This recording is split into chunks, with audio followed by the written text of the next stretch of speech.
Hi, I'm Neha Bhimushetty and my register number is 19BCE1123, and in this video I'll be explaining how to run the a priori algorithm using the RapidMiner simulator. And firstly, we need to know what is a priori algorithm. So it is a popular algorithm for in which we can extract the frequent item set with the application in association rule learning. So it helps us to proceed to identify the frequent individual item in our database, and it will also help us to extend it to the further to search in the larger and larger item sets, which actually appear in our database. The frequent item sets which are defined by this a priori algorithm can be used to determine the association rules, and it helps us to highlight the general trends in the database. Usually we use this kind of algorithms in the domain such as the market basket analysis, and in this video I'm explaining through a data set which is related to the market basket analysis. And the a priori algorithm has been designed to operate on the databases which contains the transactions or like the purchases done by the customer of a store.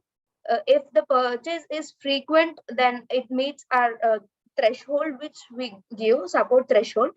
If we give the support threshold as 50%, then it finds all the frequent items which has at least 50% of that transactions in the database. Transactions in the sense, if the person or the customer or the user buys something from a store, purchases something from a store, then we should be able to know or know which particular item has been purchased by the customers a lot. So in this case, we can use this a priori algorithm. So how does this a priori algorithm work? The main concept in this a priori algorithm is the anti-monotonicity of this support measure. It assumes that if the subset is of a frequent item set, then it should be frequent, and if for any infrequent item set, then all its supersets also should be infrequent. So firstly, we need to create a frequency table for all the items that occur in the transactions. That means customer 1, 2, 3, 4, like that, and so on. We need to create a frequency table showing that whether the person is buying the particular item or not. And from that, we can know that then only we can know that how the elements are significant, for which the support is greater than or equal to our threshold support which we give. As we saw here, if it's 50%, then at least 50% of it should occur, the item should occur for at least 50%. In the same case, whatever we give the threshold support, it should be greater than or equal to that threshold support which we give. So next step is to make all the possible pairs of that significant items which have the greater or equal to the threshold support. And we need to keep in mind that it doesn't matter if the order is AB or BA, because if a person buys a chocolate and a biscuit, and a person two buys a biscuit and a chocolate, in turn it means that the both the persons are buying the chocolate and biscuit, so the order is not matter here. So we just need to keep in mind that order doesn't matter, and both AB and BA is same. So now we'll count the occurrences of each pair in all the transactions, and only then we can know that which cross this support threshold which we give. And now let's say we would like to look it for a set of 3 items which are purchased together. Then we will use the item step which is found in the step 5, which are crossing the threshold support, and create a set of 3 items.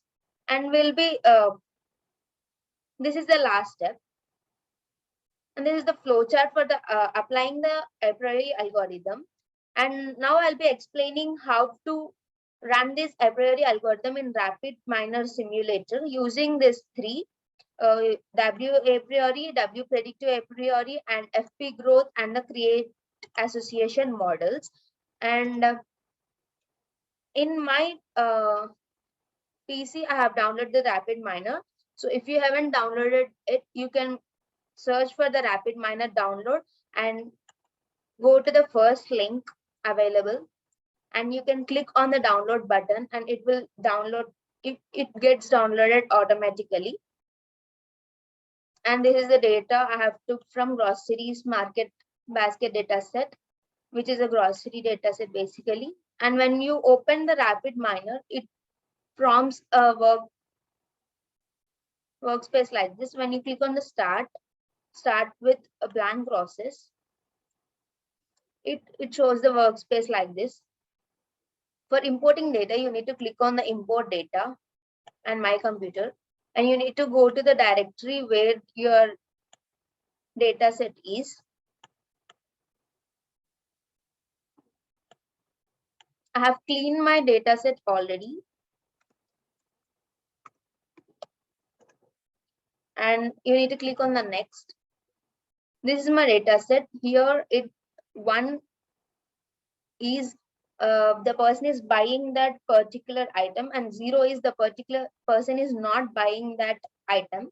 And my data set has a header, so I'm taking this header row, and there's no header attribute here. So when we click on next, by default it gives some attribute 1, and this is the data. And when I click on the next, and I'll be saving this as grocery MLDA2, and I click, I'm selecting my local repository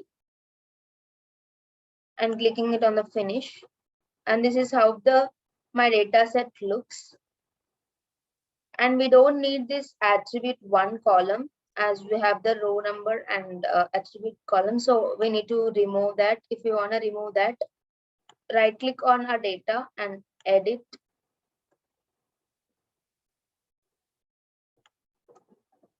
And here we can right click and delete column, and we need to save this. So now our data is cleaned. This is the importing data in RapidMiner. And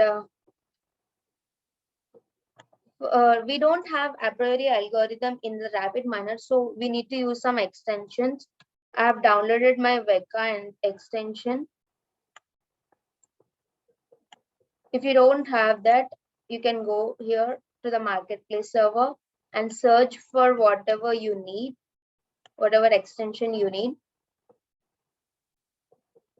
As I have already installed my package of this Weka extension, it wouldn't show here. If not, you can select on particular thing and you can click the checkbox and install the package.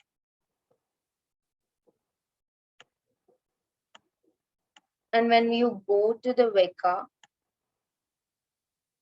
and modeling and associations, we have this FP growth and W predictive and W priori. I'm taking the W priori first. And this is my data. And I'm connecting this.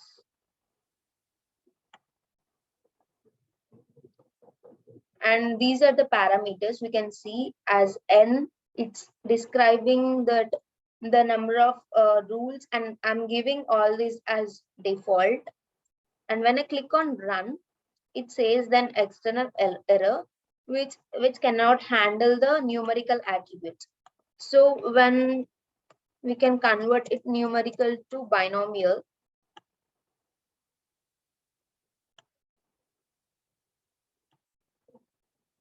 And now I'll click on the run. It gives us the minimum support as 0.1 and confidence as 0.9, and the number of cycles which it has performed. And the best rules found are these 10 rules. If the person buys coffee and cornflakes, then the person, the probability of this person buying the bread is false. That means the person wouldn't buy the bread. And if the person is buying the jam, then the person is buying the Maggi is true. So whoever purchased the jam is purchasing the Maggi. So in this manner, all these rules are found. This is the W a priori algorithm.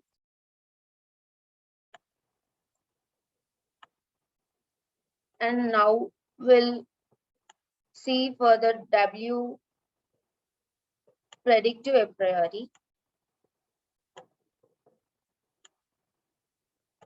This I'm giving it here.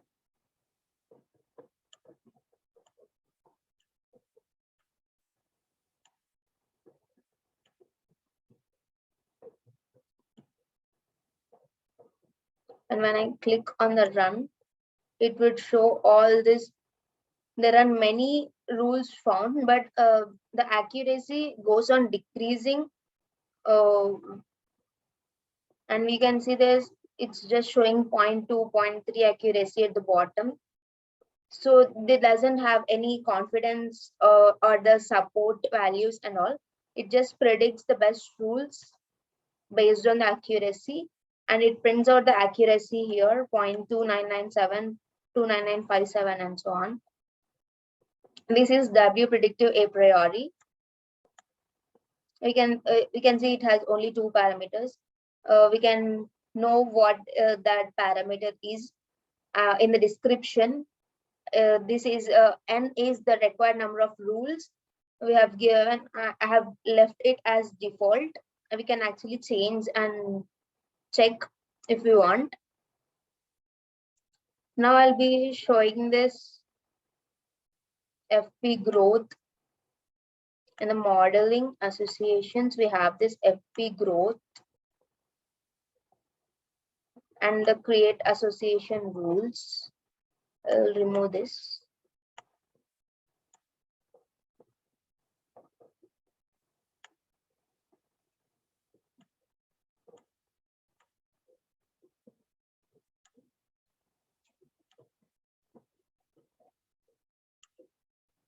I'll connect it to the result.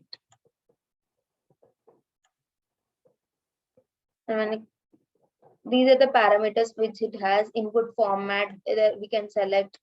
And here min support, we can give the minimum support threshold values, minimum requirements, and maximum number of item sets, items per set, and all. And when we click on run, it gives the support.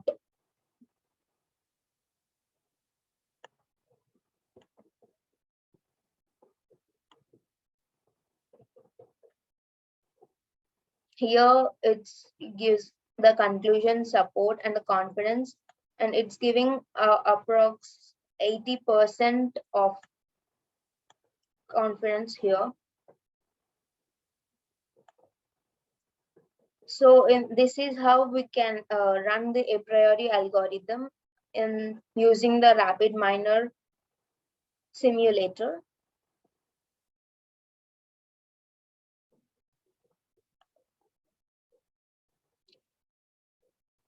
Thank you.